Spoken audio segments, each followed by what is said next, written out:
नमस्कार, जान्हवीज किचनमध्ये आपलं मनपूर्वक स्वागत। आज मी कांद्याची पात बनवणार आहे। फक्त लसणाची फोडणी देऊन बनवणार आहे।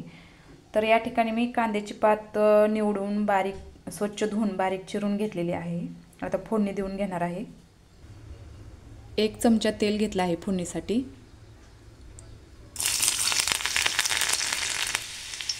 हळद थोडीशी टाकून घ्यायची। लसूण लाल झाला आहे, तर यामध्ये पात टाकून घ्यायची। तुरीची डाळ भिजवून घेतली। तुम्ही मुगाची डाळ, मटकीची डाळ किंवा मसूरीची डाळ कोणतीही डाळ वापरू शकता।